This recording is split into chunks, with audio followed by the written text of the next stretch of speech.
សម្រាប់នៅក្នុងឱកាសពិធីបុណ្យចូលឆ្នាំខ្មែរនេះគឺនៅប្រទេសកម្ពុជាយើងក៏មានការរីករាយជាមួយក្នុងការចូលរួមប្រារព្ធពិធីទទួលទេវតាក៏ដូចជាមានការលេងទឹកលេងម្សៅនៅតាមទីសាធារណៈ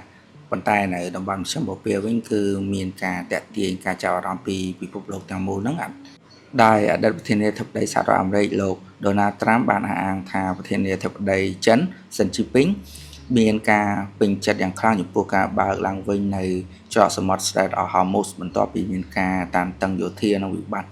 សេដ្ឋកិច្ចផ្សេងៗដែលបានបង្អាក់នូវការដឹកជញ្ជូនប្រេងក្នុងរយៈពេលមុនជាច្រើនសប្តាហ៍មកហើយគឺចន្លោះពី5-6 សប្តាហ៍ហើយការអះអាងមួយនេះក៏បានបង្កឲ្យមានការពិភាក្សាយ៉ាងទូលំទូលាយនៅក្នុងវិស័យនយោបាយនិងសេដ្ឋកិច្ចអន្តរជាតិព្រោះវាបានបង្ហាញពីទំនាក់ទំនងនិងផលប្រយោជន៍រវាងប្រទេសមហាអំណាចទាំងពីរសម្រាប់ច្រកសមុទ្រ Strait of Hormuz គឺជាផ្លូវសំខាន់បំផុតសម្រាប់ការដឹកជញ្ជូនប្រេងពិភពលោកដោយមានប្រេងប្រហែលជា 20% ត្រូវបានដឹកជញ្ជូនឆ្លងកាត់តាមច្រកសមុទ្រមួយនេះជារៀងរាល់ថ្ងៃ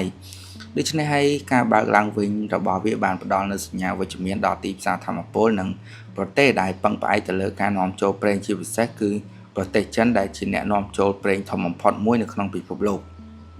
តាមការបញ្ជាក់របស់លោក Donald Trump គឺការបើកឡើងវិញនៃច្រកសមុទ្រមួយនេះមិនត្រឹមតែជាជោគជ័យសម្រាប់សហរដ្ឋអាមេរិកក្នុងការរក្សាសុវត្ថិភាពតំបន់ប៉ុណ្ណោះទេប៉ុន្តែថែមទាំងជាកត្តាសំខាន់សម្រាប់សេដ្ឋកិច្ចពិភពលោកហើយលោកក៏បានបញ្ជាក់ថាលោកប្រធានាធិបតី Xi Jinping នឹងមានការពេញចិត្តយ៉ាងខ្លាំងព្រោះតែវាអនុញ្ញាតឲ្យចិននឹងបានបន្តការនាំចូលប្រេងដោយគ្មានការរាំងស្ទះដែលមានសារៈសំខាន់យ៉ាងខ្លាំងសម្រាប់ការរីកចម្រើនសេដ្ឋកិច្ចអ្នកវិភាគសេដ្ឋកិច្ចក៏បានបញ្យល់បន្ថែមថាប្រទេសចិនគឺពឹងផ្អែកយ៉ាងខ្លាំងទៅលើ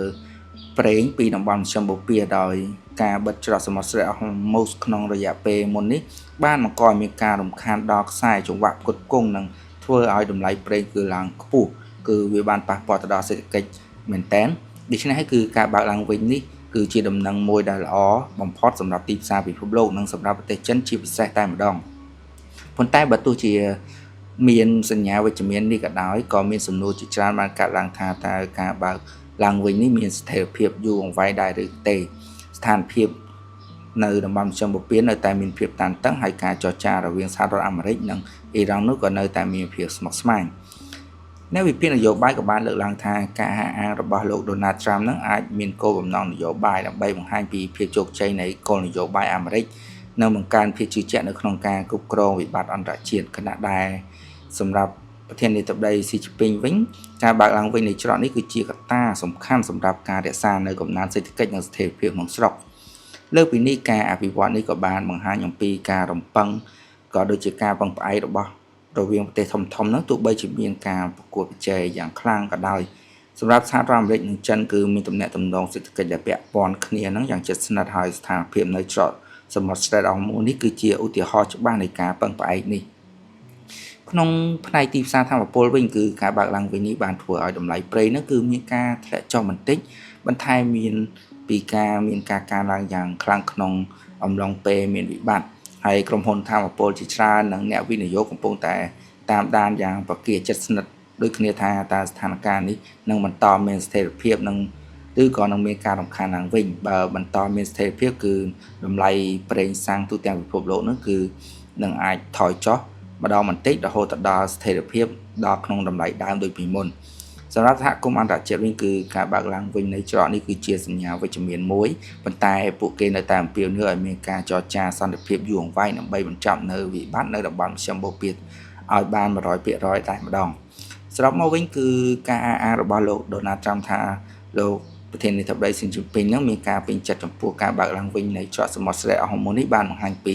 សារៈសំខាន់យ៉ាងខ្លាំងនៃច្រកសមុទ្រនេះសម្រាប់សេដ្ឋកិច្ចពិភពលោកនិងទំនាក់ទំនងអន្តរជាតិខណៈដែលវាជាសញ្ញាវិជ្ជមានមួយហើយស្ថានភាពនៅតែមានភាពមិនប្រកបប្រជាហើយពិភពលោកកំពុងតែតាមដានដូចគ្នាថាតើវានឹងឈានទៅរកស្ថិរភាពយូរអង្វែងឬក៏បន្តមានវិបត្តិថ្មីកើតឡើងវិញដូច្នេះហើយគឺសម្រាប់ខ្ញុំផ្ទាល់ខ្ញុំសង្ឃឹមថាការចរចានឹងមានហើយមានប្រសិទ្ធភាពនឹងទទួលបានភាពជោគជ័យពីព្រោះតែតម្លៃប្រេងនៅក្នុងប្រទេសកម្ពុជាយើងបានបន្ធូរបន្ថយបានចុះហើយរដ្ឋាភិបាលយើងក៏បានជួយសម្របសម្រួលក្នុងការងារមួយនេះដូច្នេះនៅក្នុងថ្ងៃទី18នេះក៏តម្លៃប្រេងសាំងធម្មតាយើងហ្នឹងក៏បានចុះរហូតដល់ 4,750 ដូច្នេះហើយសង្ឃឹមថាវានឹងបន្តចុះ រហូតដល់តម្លៃដើមគឺ3800ឬក៏3850ហ្នឹងគឺវាជាតម្លៃមួយដែលជួយទៅដល់ជីវភាពរបស់ប្រជាជនយើងទាំងអស់គ្នាដូច្នេះហើយខ្ញុំសូមអរគុណអ្នកទាំងអស់គ្នាម្ដងទៀតដែលបានស្ដាប់ព័ត៌មាននេះពីដើមដល់ចប់ដូច្នេះខ្ញុំសូមណូមពរឲ្យពុកម៉ែបងប្អូនដែលបានទស្សនានៅព័ត៌មានសង្ខេបរបស់ខ្ញុំជួយចុច like និង subscribe មកកាន់ channel របស់ខ្ញុំផងដើម្បីទទួលបាននៅព័ត៌មាន update ថ្មីៗពីខ្ញុំដូច្នេះខ្ញុំណាបូសូមអរគុណពុកម៉ែបងប្អូនទាំងអស់គ្នាច្រើនហើយនឹងជួបគ្នានៅវីដេអូបន្ត